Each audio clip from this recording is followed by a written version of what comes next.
Enter the whimsical marketplace of the Fae folk in tonight's fairy tale inspired bedtime story. Sleep and Sorcery is a folklore and fantasy inspired sleep series. My name is Laurel, and I'll be your guide on tonight's fantastical journey. Sleep and Sorcery is one part bedtime story, one part guided meditation, and one part dreamy adventure. Follow along with my voice for as long as it serves you. And when you're ready, feel free to let go of the story and surrender to sleep. If you're still awake at the end of the story, you can settle in for a brief meditation and reflection. In tonight's story, you've struck a bargain with Babicka, the mysterious wild woman of the swamp.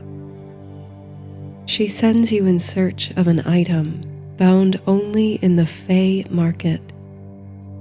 In this whimsical bazaar, frequented by the fairy folk, goblins, pixies, and pucas, you learn that the rarest treasures have an unusual price: stories.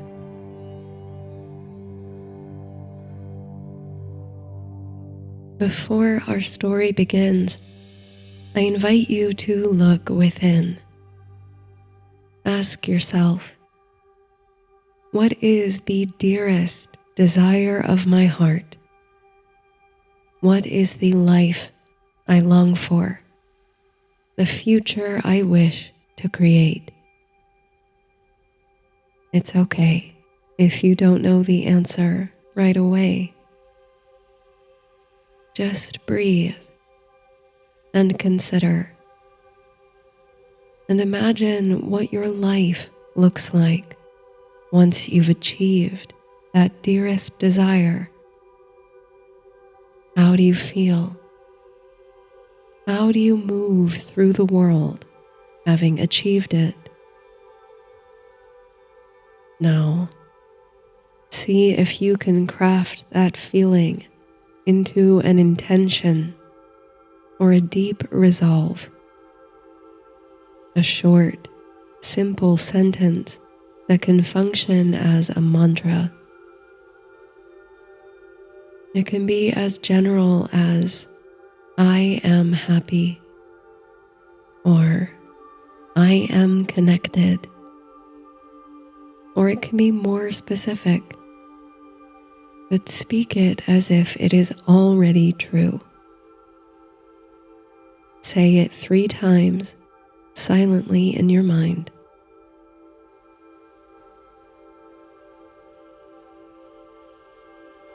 If it serves you, you may wish to return to that mantra at times within the story. But for now, let it settle in your mind, visualizing yourself burying it like a seed into the soil of your unconscious, where it can be nourished and grown. Breathe and let it go, and we'll begin our story.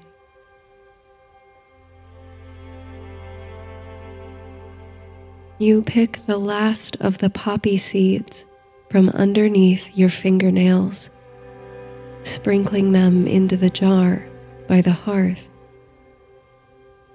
The robin rests upon your shoulder, puffing his feathers and giving them a good shake, getting free of the soot that blackens the white feathers of his belly. Have we done it? You say, a mix of relief and uncertainty coloring your voice. Little Robin Redbreast utters a squeak in response, which you take in the affirmative. So, you've taken to speaking to birds. Well, it could be worse. Not that there's anyone else to speak to in this place most of the time. There's only one way to find out, you continue, and the little bird hops into your open palm. You look him in his black and beady eyes. She'll be back any minute. You'd better be off. Thank you. With a charming cock of his head and a look you take for compassion, the robin takes wing, disappearing fleetly in a flash of rust and brown through the open window. You silently hope you'll see him again, so you might show your gratitude for his help with the task. You retrieve the jar, peering inside at the tiny black seeds, painstakingly separated from the soot and ashes in the hearth. Robin Redbreast helped ensure you found every last one. When Babicka returns, she'll have to see you're worthy. You've managed every task she's given you, no matter how impossible they seem. This time, she'll have to give you what you want. Still, you keep your hopes and expectations in check, for it seems that every time you cross off the last item on her magical list, another task appears. There was the time you revived her prize roses by sprinkling them with water from an enchanted well, which you found by following a white deer at sunrise, capturing the water in a vessel swindled from the Toad King's hoard. When you showed her the thriving roses, all thorns and red velvet, she simply pursed her lips and said, as if to shrug off your efforts as ordinary. The next day, when you were sure she'd finally honor her side of the bargain, she instead read off another task on the list, one you're certain wasn't there a moment before. This time, to make her a palette of paints with every color of the swamp, using only items found about the house and gardens. It's gone on like this for months, and if you're honest, the old woman might be losing her edge. This latest task, to separate poppy seeds from the ashes in the hearth, is a far cry from capturing the egg of a cockatrice or bottling the sound of a mandrake's cry. You suspect she's drawing things out unnecessarily, realizing she can squeeze the details of your contract into a few weeks of free domestic help. But now, fingers sooty and jar filled to the brim with seeds, you have to believe you're nearing the end of this engagement. If she tries to pull another task on you, well, you'll simply refuse and demand she honor her word. You've toiled in Babicka's service this long, putting up with her strange assignments, because she's the only person in the world with the power to give you what you want. You traveled halfway across the world to her remote hermitage in the somnolent swamp to strike a deal. There's always a price, you were warned. Babicka always honors her word, but she may try to trick you. You must close any loopholes. You took these warnings to heart, but your desire overpowered caution. If you could make a bargain with Babicka, the wild woman of the bog, and if you could muddle through her conditions, she would grant you your heart's deepest wish. When at last you found her, it took some negotiation, but the old woman was willing to bargain. All you need pledge, she said on that fateful day, is dedication. And with a flourish, she brought forth her list. You will complete every task on my list, and when you are finished, you will have your heart's desire. You tried to read the items on the list that day, but Babicka held the scroll just beyond your focus. In your eagerness to obtain your goal, you neglected to close the loopholes. You signed Babicka's contract, eyes filled with the promise of your heart's wish. You think of that wish now, that thing you yearn for, burn for, with every breath and beat of your heart. You visualize your life, your existence, once it's granted, that shining possible future, bathed in the bright light of your heart's desire. Closing your eyes and dropping your shoulders, you inhale, and on your satisfying exhale, you speak that wish into existence, and then you speak it again and again, like a mantra, a spark of hope to carry you through Babicka's impossible tasks. You repeat the wish until it blends with the beat of your heart and the thrum of the swamp beyond the cottage doors. And then, among the croaking of frogs and the swirling of water and the whispering wind through the trees, there comes another rhythm, the quiet thud of Babicka's walking stick on the soil, then on the step. She's come home. She enters the cottage to find you kneeling at the hearth, the jar of poppy seeds clutched tightly in your hands. She pulls the scarf from around her head and hangs it by the door. With a clunk, clunk, clunk, she moves toward you. It was always funny to you.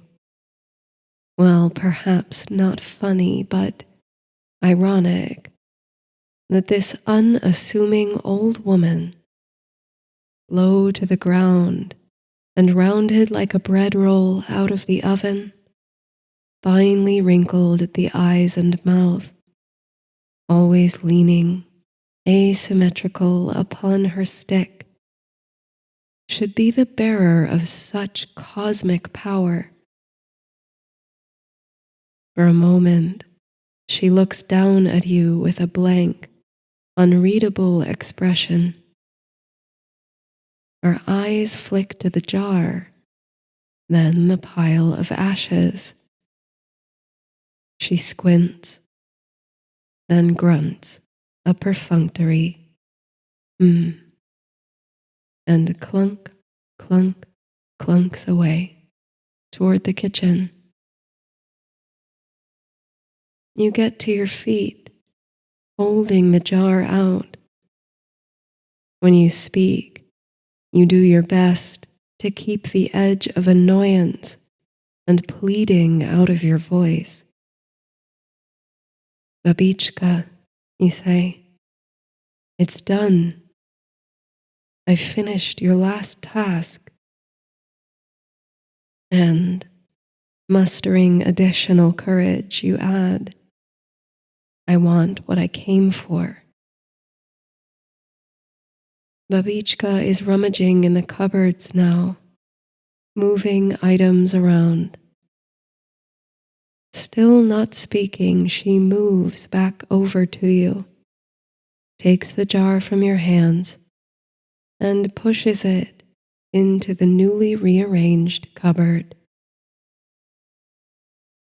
Babicka, you say, cursing the begging quality of your tone. One more task, she says with a sigh. You begin to protest, but Babicka produces her list yet again and points to the bottom. You can make out the words at the bottom which detail the poppy seed assignment. As the stroke of an invisible quill draws a line through the words, the scroll unrolls itself another half-inch or so, revealing yet another line of text. You don't even want to see what it says. You want what you came for, what you've worked and schemed and risked life and limb for. And this you begin to say to the old woman. But she stops you, holding a hand up next to her face. This is the last one, she says, and the most important. Without it, I cannot hope to grant your request. You say every task is the last one, you argue. But Babicka sets her feet and glowers. For such a small and frail person, she can command a room, bringing down storm clouds. You shrink and grow quiet. Just one more, she repeats, and then it's done. You stifle a sigh, then, resigned, ask,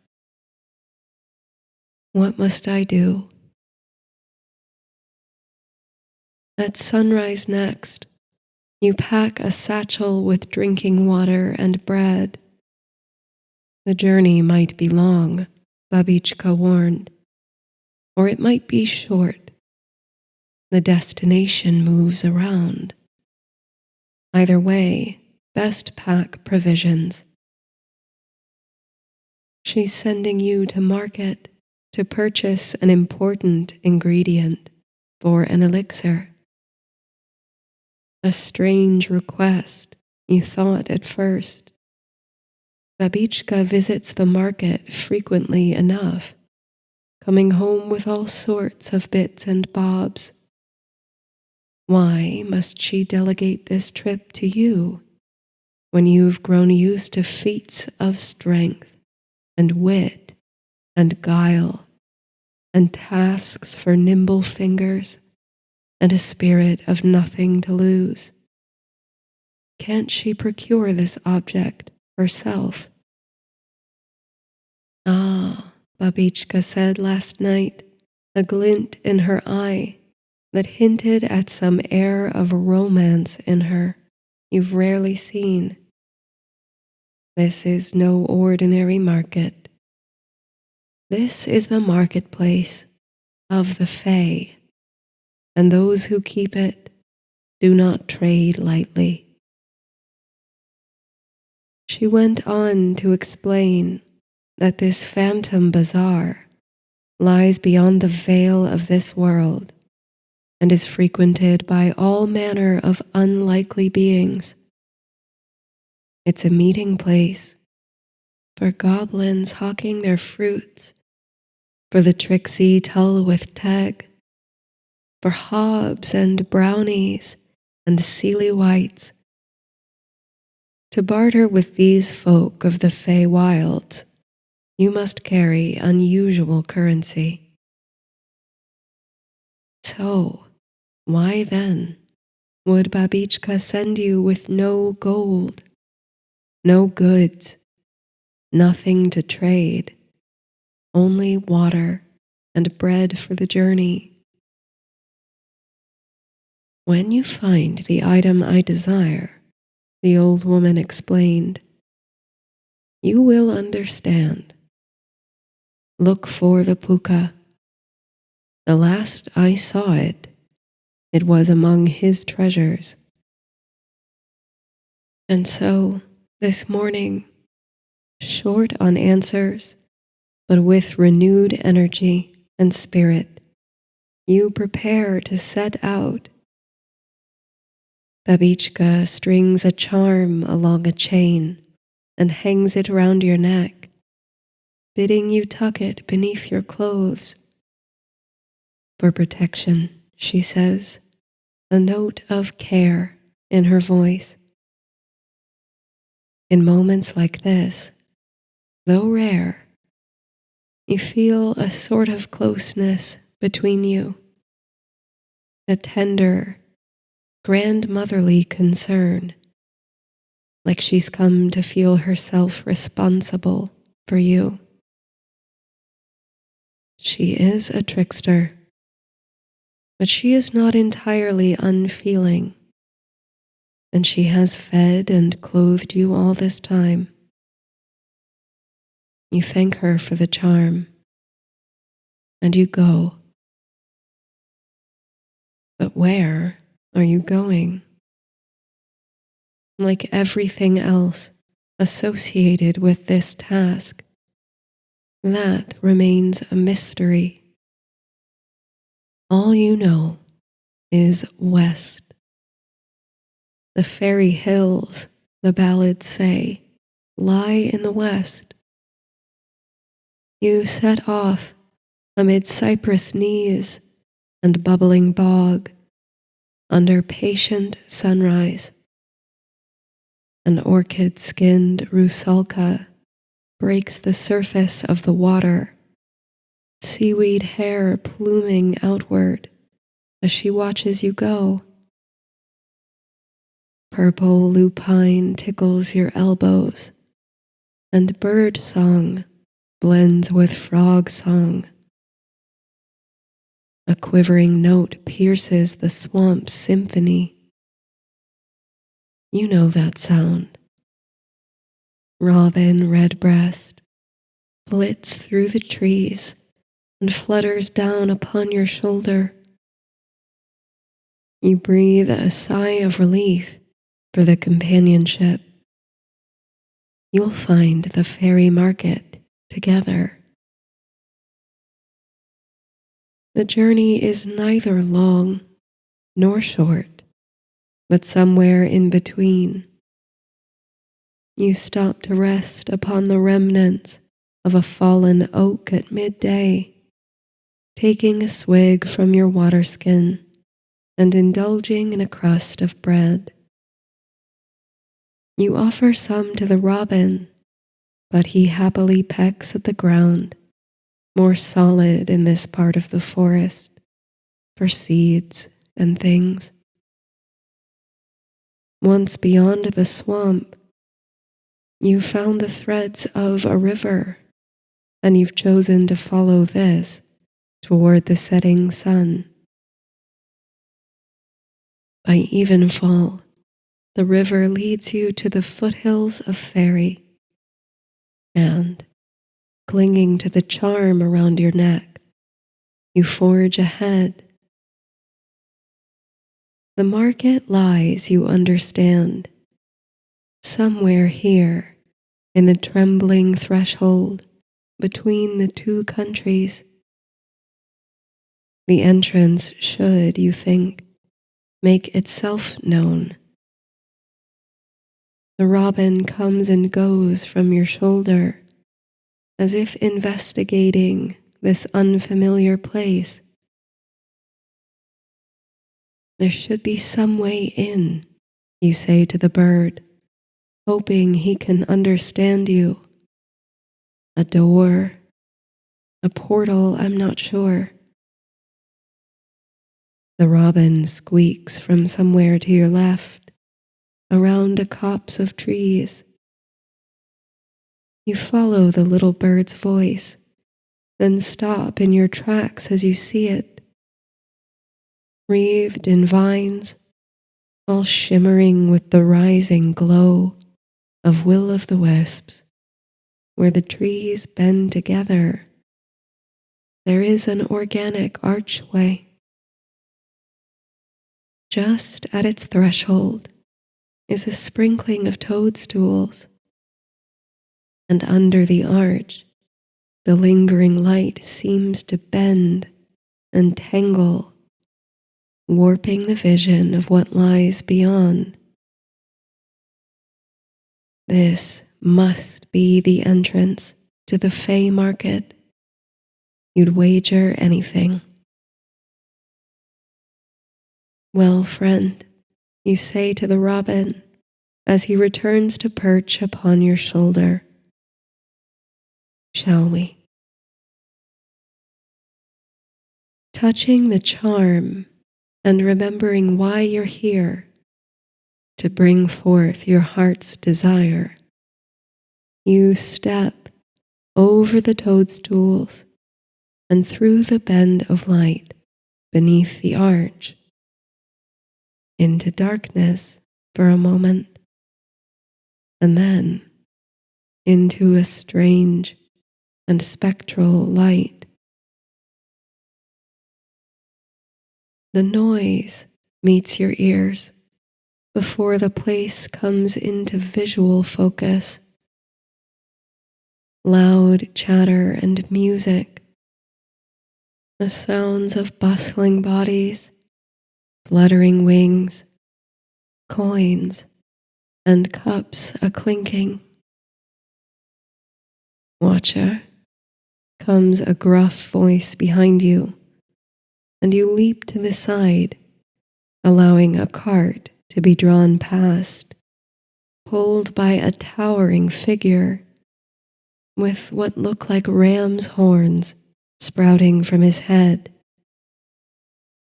Market stalls line the corridor, attended by the most exquisite and eccentric folk.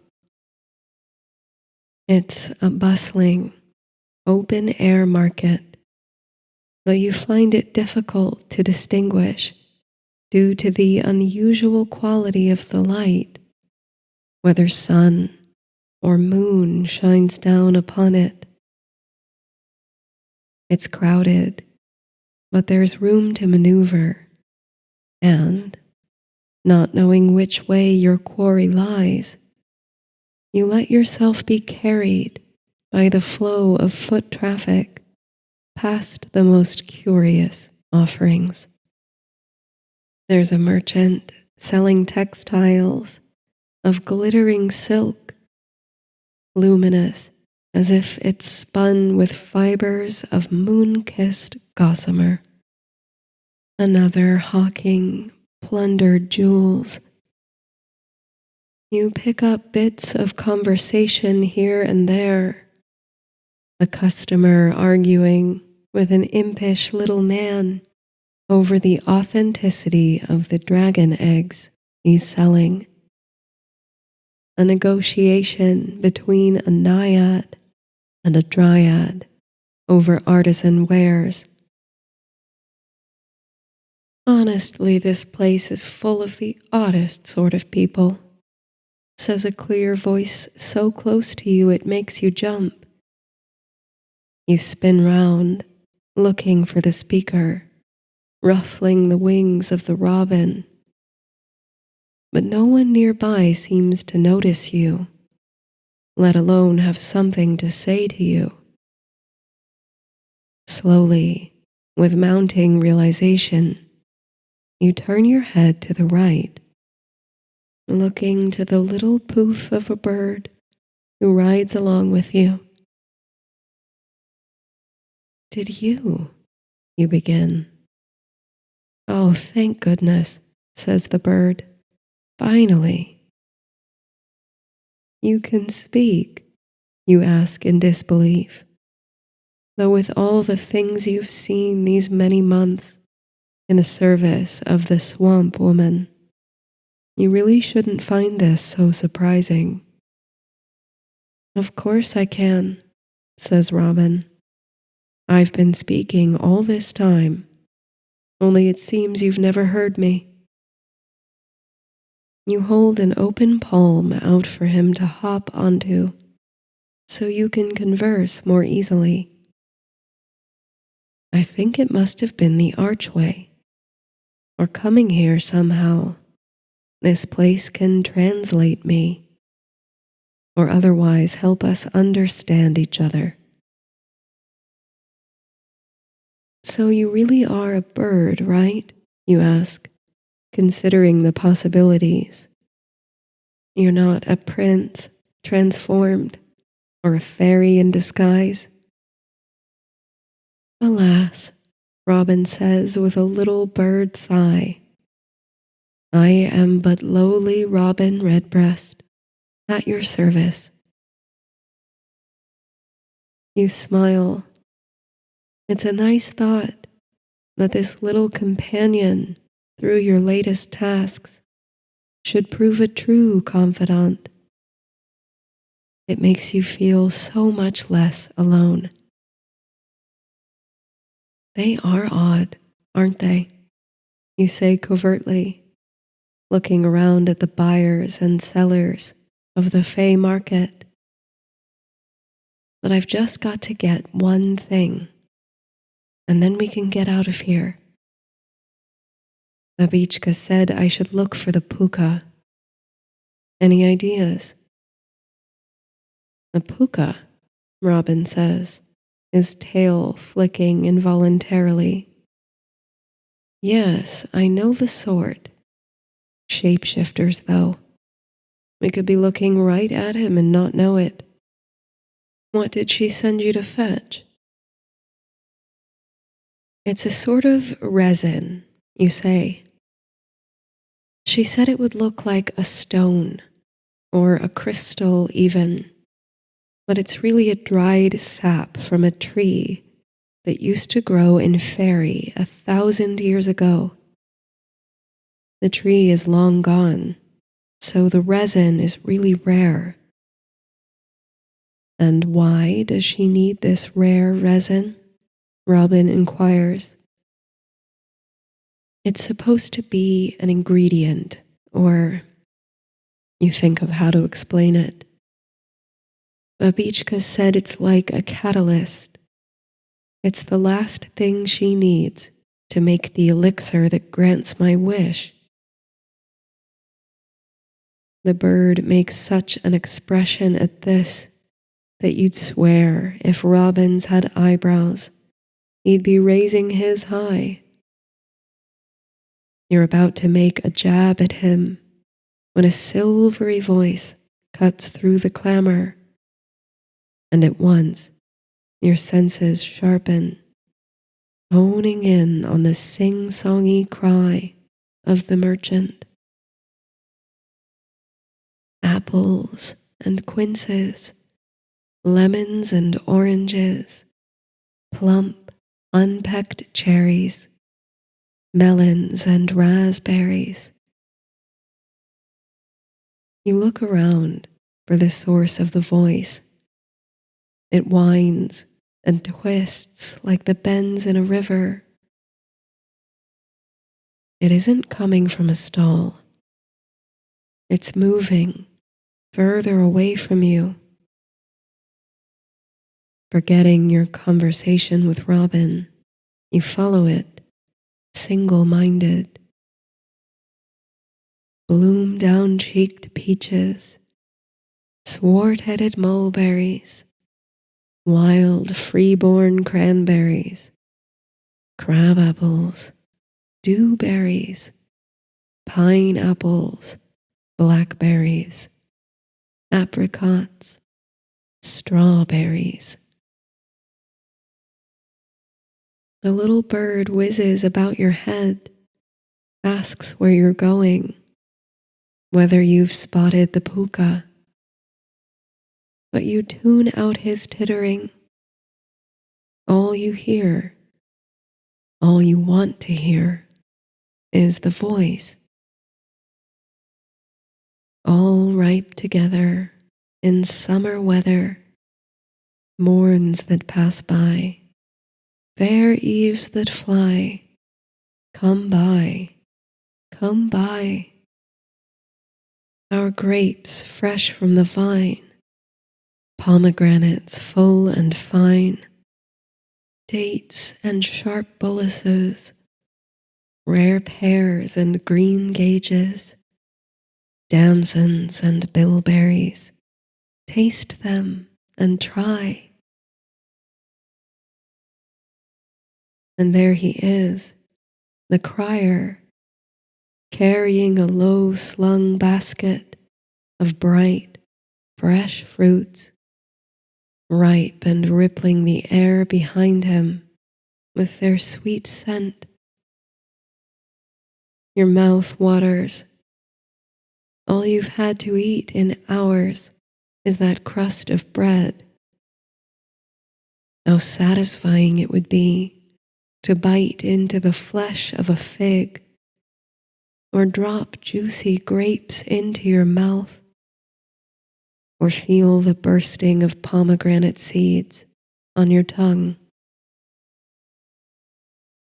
You reach the fruit merchant who whirls round to meet your eyes, grinning and halting his call. Robin, dodging ogres and elves, comes to land once more next to your ear. Well, says the fruiterer, regarding you. Human. He says this with amusement, like you're just what he's been looking for. Fancy a taste. In your ear, Robin Redbreast whispers, Goblin. I'd be wary of taking anything he's offering. The goblin merchant reaches into his basket and pulls forth a shining pear. It's plump and green, same color as his eyes. He's not what you pictured a goblin would look like. Smaller than most humans, surely, but you'd be forgiven for thinking he was one, save for the pointed ears and long hands. He holds the pear out, inviting you to take it. You can smell the fruit from here, like honeyed florals. You want to take it. How much? You ask. Oh, nothing really, says the goblin slyly. I'd only ask a small token. A lock of hair, perhaps. Or, he narrows his eyes, that thing you've got round your neck. Your hand instinctively flies to the charm Babicka gave you for protection. I can't give that, you say, holding your ground, though inside your resolve wavers. Why can't you trade the charm anyway? It's only a bundle of herbs. Well then, the goblin says. He draws a bit closer to you, lowering his voice so that if anyone were listening, they mightn't hear your conversation. I'll tell you a secret. The fruit I carry isn't ordinary fruit. One bite for a price, and you'll achieve whatever it is you desire. Your deepest longing shall be yours. And all I want is what the wild woman gave you. Robin is whispering in your ear that you should go. Find the puka, get the resin, and go. And on some level, you know he's right. But the pear in the goblin's hand looks so appetizing, and your stomach growls with hunger. And then there's the promise that this fruit will cut through all the toil, all the tasks, all Babicka's trickery, to give you what you want once and for all. And what if this is the puka? What if it's all another test? What if he can free you from your bargain? Babicka said it was the final task, then it would be done. But can you trust her? After so much disappointment, can you trust her any more than a nameless goblin in the Fae Market? You feel your hand reaching out toward the fruit, almost outside your control, as if you were watching yourself do it. Your lips part. You imagine your life once you've bitten into the pear and achieved your deepest desire, your most heartfelt wish. You ache for it. No more tricks. But then, just as your fingers are about to close over the ripe fruit, another voice pierces through the haze. It's low and grumbling, but with the faintest hint of humor about it. I don't think you want that, it says. And at once, whatever hold the goblin fruit has on you dissolves. You look up at the speaker, and up, and up, for he is very tall. And indeed, it's the same figure who nearly ran you over with his cart mere minutes ago. You'll be off now, the figure says to the goblin, who grimaces and slinks away. The creature is like nothing you've ever seen before today. From head to toe, he's covered in sleek black fur. As you noticed before, he boasts two twisted horns like a ram's, but also large pointed ears like a horse. Perched atop his head is a tiny bronze crown, so small it's almost comical. And his face, also covered in black fur, is something between that of a dog and a wizened old man with kindly eyes and a crooked smile. It's the most unusual combination of features, and though his stature is intimidating, you find the whole impression rather charming. You can't explain it, like he's a lovable old beast or a retired warrior who's hung up his weapons and taken up knitting. Thank you, you say genuinely, feeling a sense of relief and embarrassment at the goblin's departure. Think nothing of it, says the beast, rehoisting his cart and turning to lumber away. Robin whispers in your ear, now that's a puka, if I ever saw one. Wait, you call after the puka. He stops and slowly turns to look at you over his massive shoulder. I think you have something I need.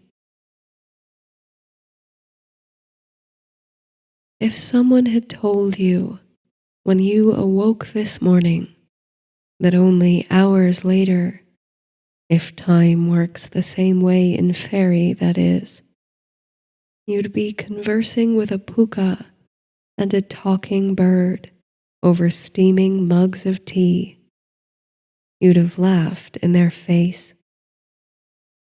But here you are, squeezed into a corner table at the Fae Market's most popular and possibly only tea shop.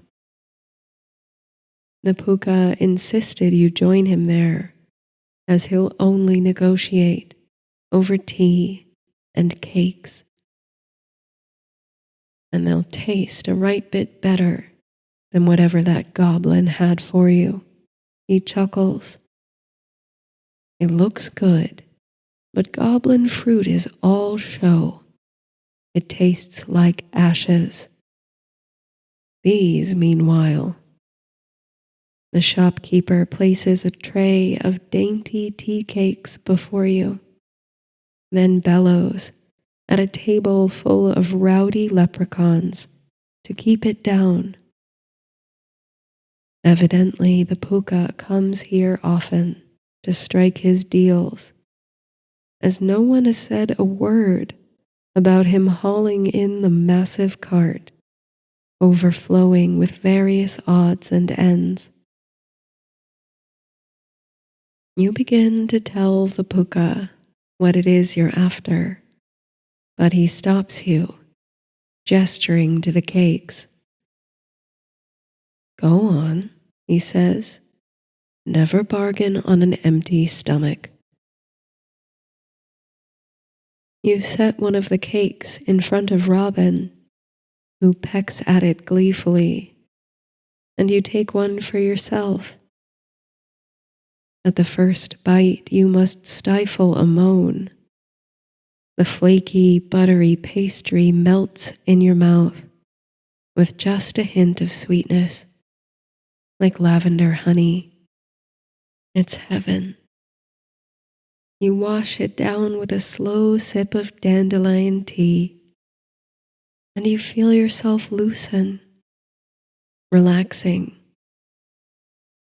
You let go of all the stress and worry you carried into this hidden place, unclenching your muscles and softening all together. So, the puka says, once you've made your case, you've come all this way. He begins to rummage in his cart with one enormous paw, tossing aside jeweled crowns and heavy tomes. For this, and he produces a rough and rugged rock of ambery hue, setting it between you on the table. How funny, you think, that an object as rare and sought after as this should be clanging about at the bottom of his cart like it's nothing special. The last task, the last boon.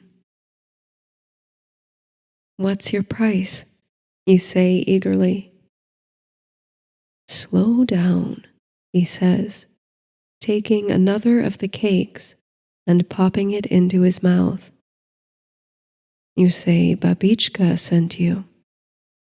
The wild woman. You nod. I don't know why she couldn't come herself, you say, but I've got to do what she says. We've made a bargain.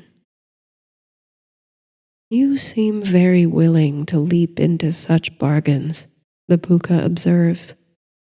I'd be careful if I were you. Such deals are laced with tricks. Robin looks up from his cake long enough to make a snide remark about your familiarity with tricks, and the Puka laughs, his belly and shoulders shaking. But Babicka does keep her word, he continues, even if it's not in the way you expect. You want to ask again about the Puka's price. You want to take the artifact and go. Finish the list and get your heart's desire and go home. But you hold your tongue and you sip your tea and eat another of the cakes. You slow down. I know why it is that she sent you, says the Puka. She cannot pay my price, but perhaps you can. I have nothing, you say. Nothing of any worth, at least.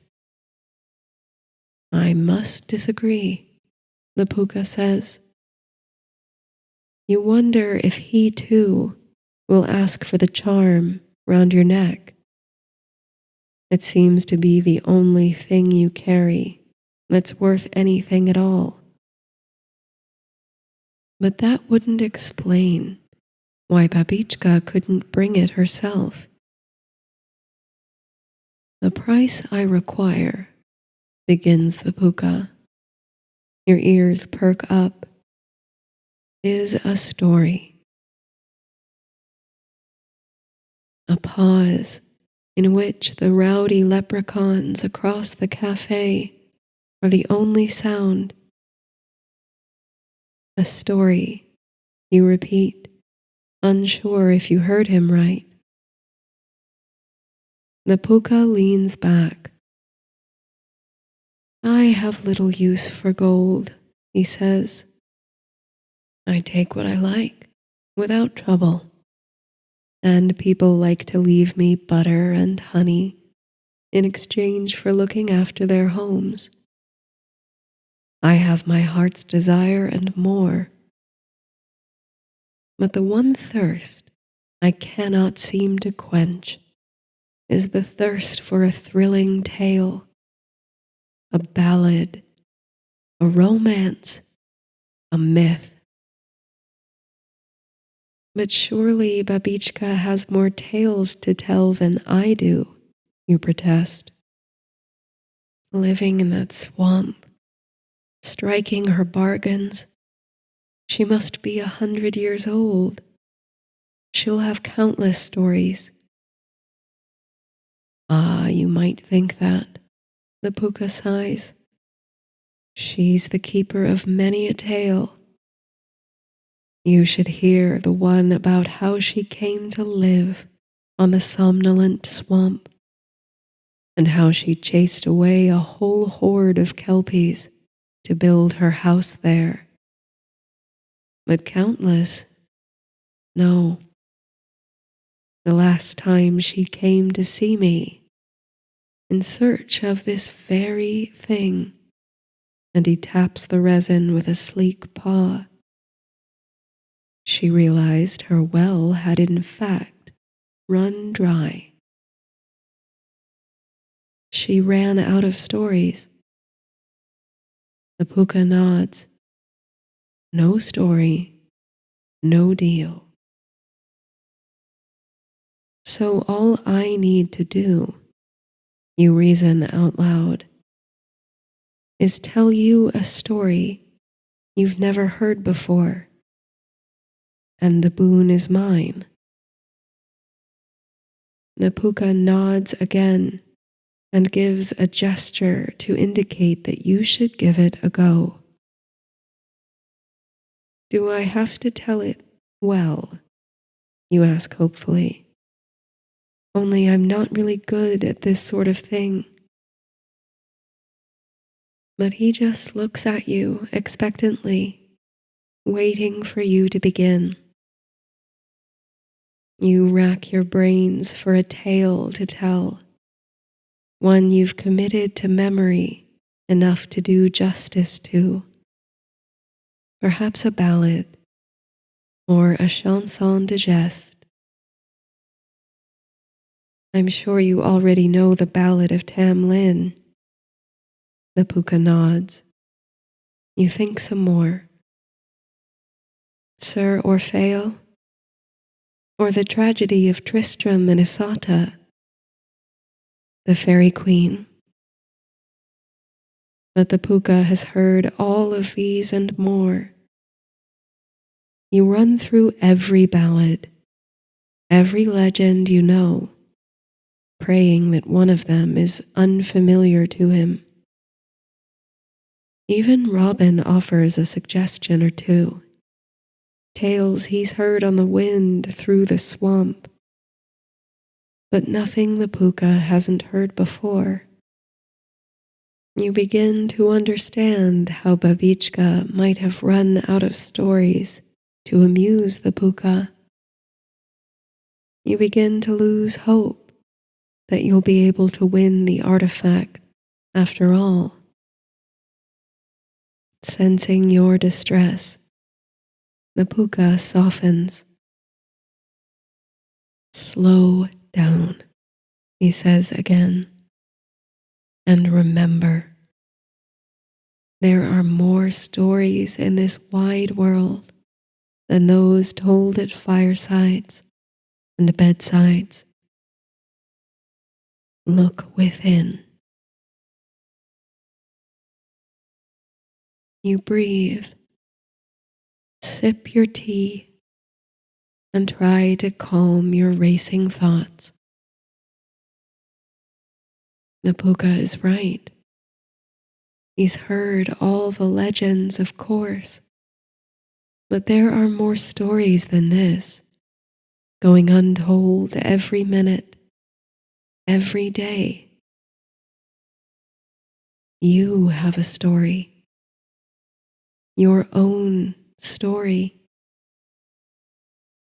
Just like the ballads you love, it's one full of fairy bargains, unlikely friendships, and magical guides. It's a tale of desire, adventure, and endless toil. And no, it doesn't have an ending yet. But why does a story need an ending at all? You look around the tea shop. The boisterous leprechauns have settled down and are now quietly chatting over cups and cakes. A nixie and a kobold play at cards in a corner. The shop's mistress arranges a fresh batch of biscuits in the display. Once upon a time, you begin. There was an adventurer who desired, above all else in the world, and you tell your story. It unfolds from your tongue effortlessly, for it is the tale that lives in your bones and your memory and the ashes under your fingernails. The story flies on robin wings, singing as it goes. You tell of your perilous journey to the somnolent swamp, of the bargain struck with the mysterious wild woman of the bog, of the infinite list of impossible tasks and the will to achieve them. Through briar and bramble and cockatrice nest, the hero of your story winds, drawn along by the strength of their passion, their desire. Do they stumble? Yes. Do they show a somewhat naive willingness to enter into rash promises with supernatural beings? Yes. But do they ever give up in the pursuit of their heart's desire? As you tell the story, you watch the Puka's eyes. They brighten and soften with each twist of the tale, as if he's taking the journey with you, absorbed and excited by it. And you realize, little by little, with every word, that you admire the hero of your story, that they are everything you want to be: loyal, persistent, a tad too trusting for this world perhaps, creative, quick-witted. Your heart softens toward yourself in a way it never has before. You feel a deep well of tenderness and love for you. That is the power of stories, you suppose. They bring us closer to others and to ourselves. They give us fresh eyes to see more clearly and renewed hearts to love more deeply. They make us feel less alone. It starts to make sense why the Puka collects them instead of gold. And then the story winds through the Fae Market into the thrall of the goblin merchant, and at last into the corner of a sweet fairy tea shop, to a table laden with cakes and dandelion tea. It curls its narrative fingers round an amber stone, a hunk of resin, an artifact that promises wealth and magic and the heart's desire. Such a little thing, and such a long journey to reach it. You pause, taking a breath, because you don't know what happens next. No one does. The silence crystallizes around you and your companions. I'm sorry, you say to the Puka. I'm not sure how to end it. He furrows his brow and considers. No, he says. I think I like it as is. Anything could happen next, couldn't it? You smile. I suppose so. Parched, you sip your tea. In the time it took to weave your tale, Robin has eaten through about half his cake. nearly eaten his weight in pastry. He looks round and sleepy there on the table. You stroke his feathers, and he coos in response. Well, the Puka grins. You certainly held my attention. My favorite part was the appearance of the big, brutish beast who turned out to be a tea-sipping sweetheart. You've given me a worthwhile gift, young adventurer. And he extends one heavy paw to push the resin toward you. You take it in your hands, marveling at what you've accomplished. This is it. If Babicka holds up her end of the bargain, then you'll finally get your wish. This is what it was all for. But you do not rush out the door. Not yet.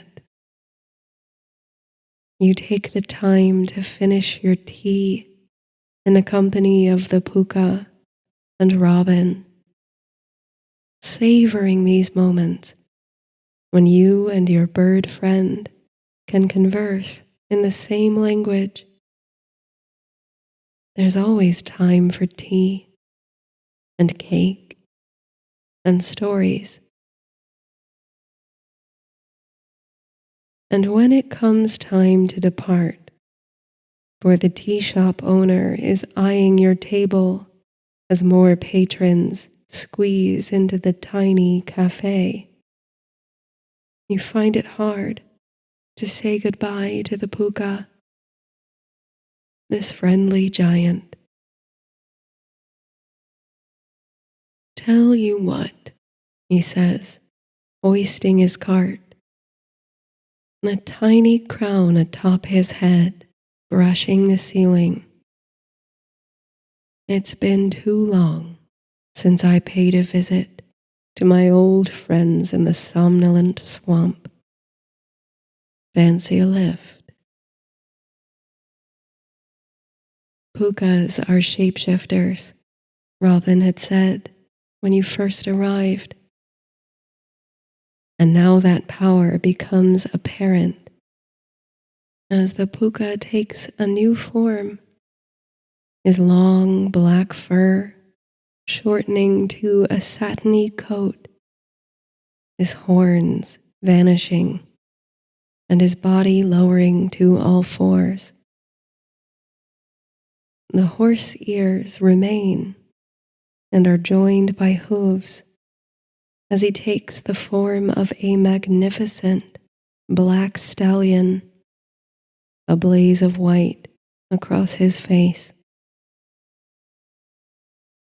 You scoop up Robin, still drowsy from overindulging in cake, and tuck him tenderly into your breast pocket, where he can poke his little head out. You climb aboard the saddle on the Puka's back and grip the reins, and you're off. He moves as swiftly as the wind, through marketplace and toadstool arch, over hills and through forest glades where dryads dance and pixies play.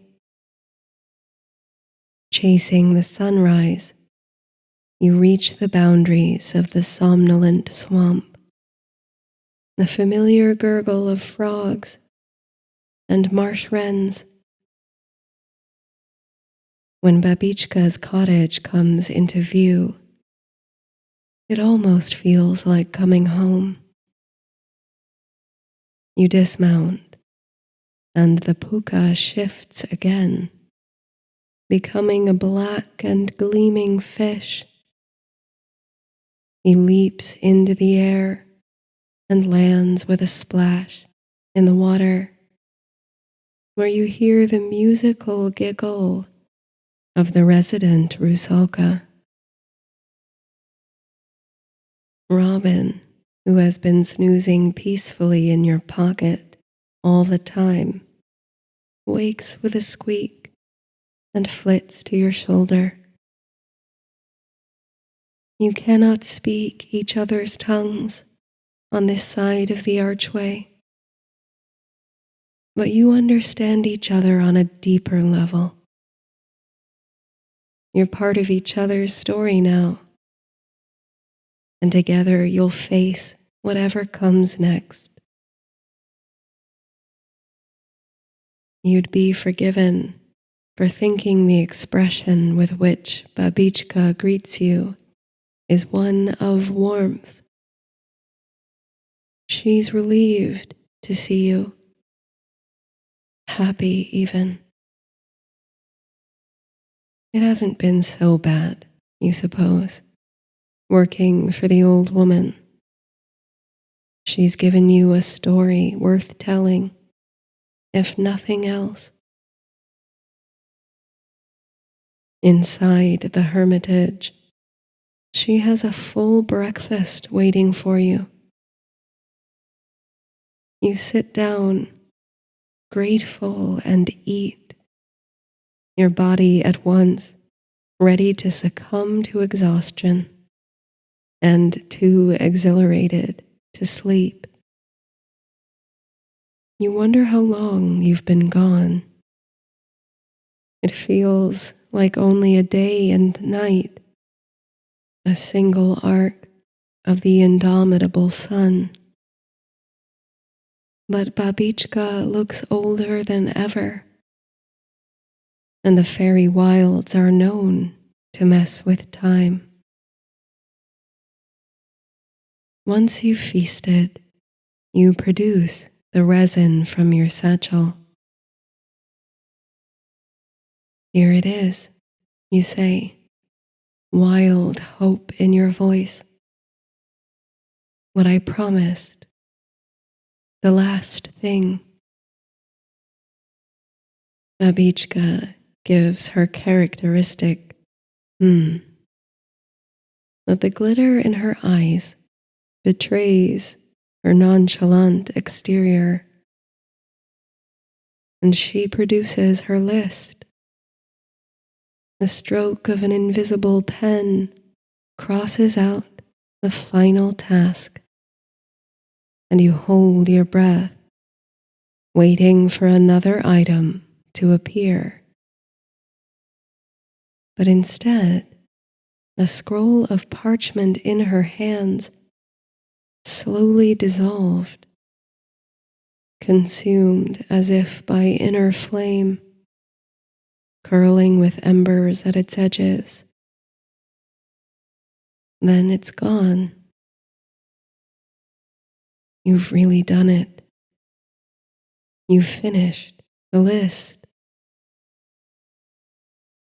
Tonight, she says, after some consideration. We'll have it done with tonight.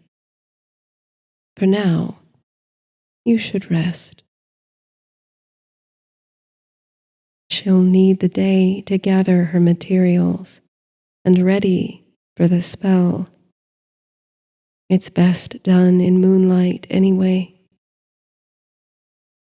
You are grateful, actually, for the pause. Robin returns to the trees for now, and you retire, curling up beneath the blankets of your bed. You slip in and out of a sweet daytime sleep for who knows how long. When Babicka comes to fetch you, the moon is already risen. A single day in the company of the Fae, and you've become nocturnal, it seems. A cauldron simmers on the edge of the water, on the spongy soil of the swamp. A fire crackles underneath, and the water bubbles. You watch as Babicka tosses in the ingredients one by one. An herb here, an oil there, the egg of a cockatrice, powdered root of mandrake. She pours in vials of liquid, reflecting every color of the swamp. She crushes the petals of her prize rose between her palms and shakes the drops of oil into the mixture. She sprinkles in the poppy seeds you rescued from the hearth. Oh, now you understand. You want to laugh and cry. For all this time it was you, foraging and fighting and working for this. You gathered every last ingredient on your endless list of impossible tasks. It was always you. And now, the wild woman of the somnolent swamp withdraws the wondrous resin, that precious artifact bartered by the soul of your own story. Robin looks on from a low-hanging bough. The puka and rusalka peek from the water. Babicka holds the resin out, and it catches a ribbon of moon glow from above, the way a clear crystal might catch the sunlight and break it into rainbows. And it reflects the flickering flame from beneath the cauldron too. This object, the sap of a tree that once grew in Fairy 1,000 years ago, long gone, but still part of a never-ending story. It warms your heart to see that she does not cast it into the cauldron, but instead uses it as a focus for the light of the moon. You couldn't bear to see it destroyed, only for you to have your wish. And then, with the faintest flutter of anticlimax, Babicka scoops and stoppers a swig of the liquid in a bottle, thrusting it into your hands. That's it, you say, examining the sparkling elixir. Babicka utters in the affirmative. Your heart leaps. One drink, and all the effort will have been worth it. Your dearest desire, the life you've always wanted, is at your fingertips. You made this from your toil and labor and adventures. You made this happen.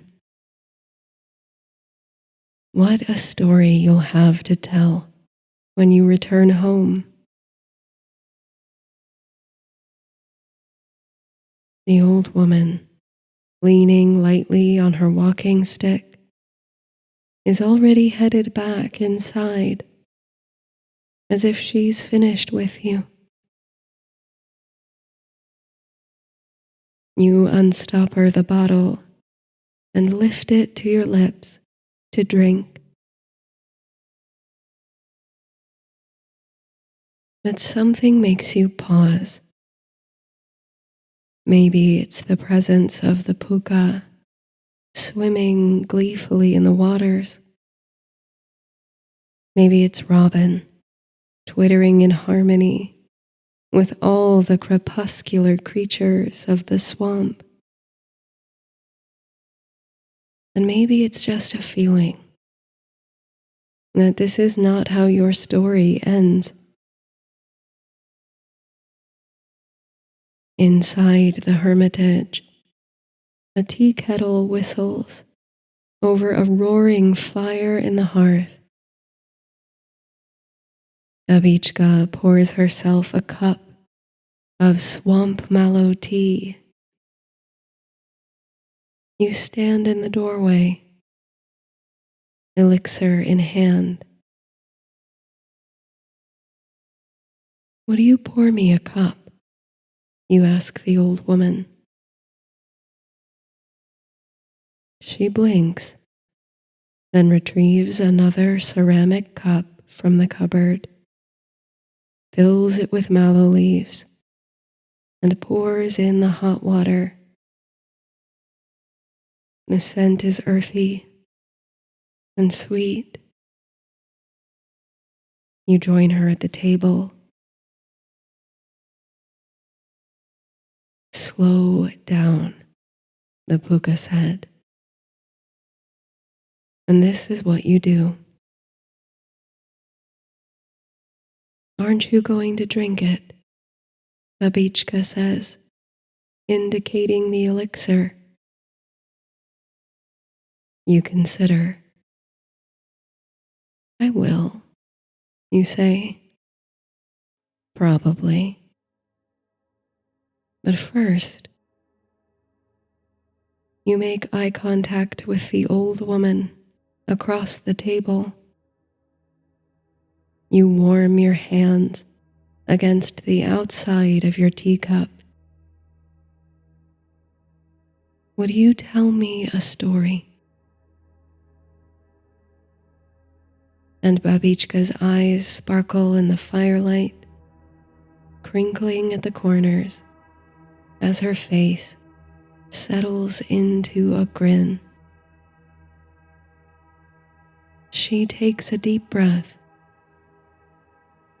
and begins.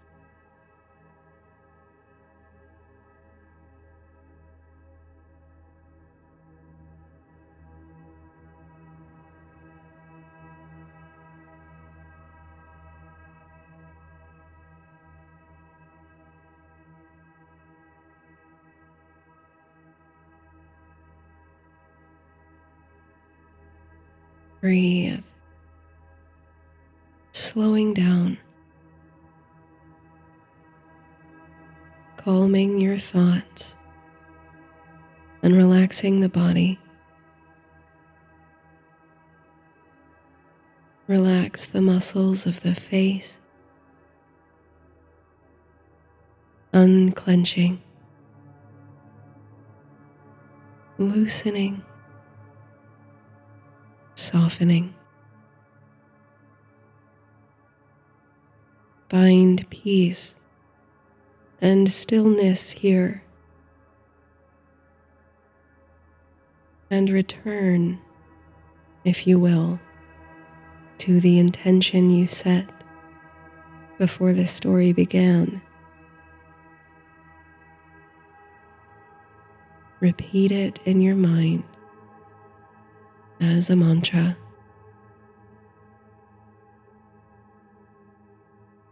Recall how you planted this intention in your mind,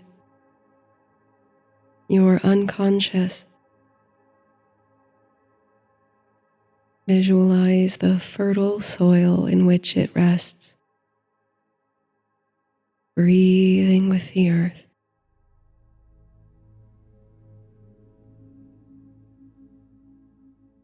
I invite you to imagine that you hold a small glass bottle filled with a shimmering liquid,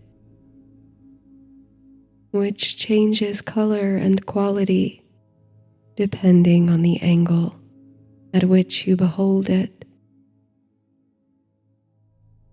Every drop of liquid in the bottle is a bit of your story,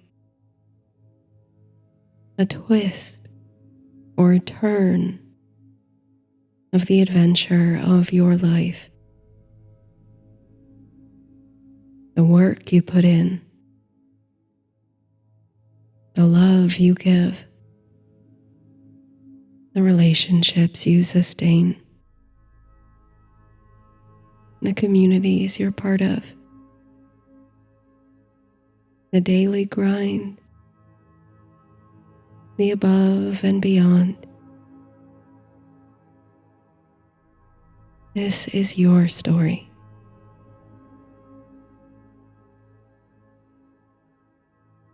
Visualize yourself unstopping the bottle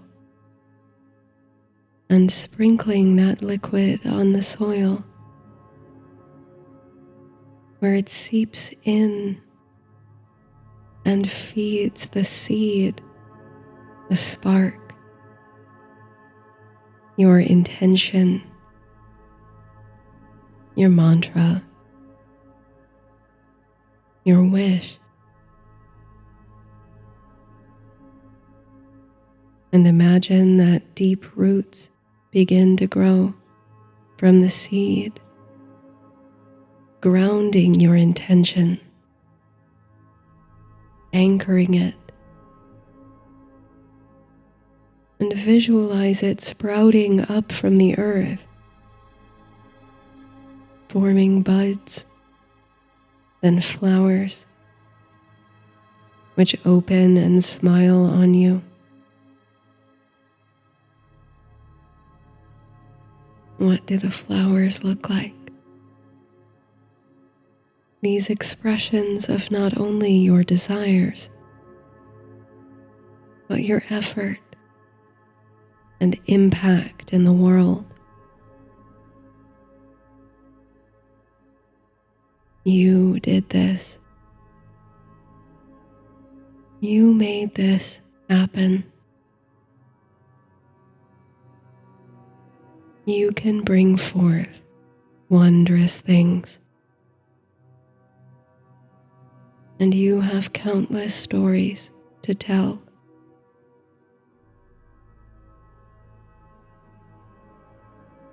Bask in the beauty of what you've grown, all you've given to get here. And let yourself feel love. Breathe and soften. And when you're ready, let go of the visualization, slowing down your mind, dropping down into a softer, fuzzier, dreamier space. Let go.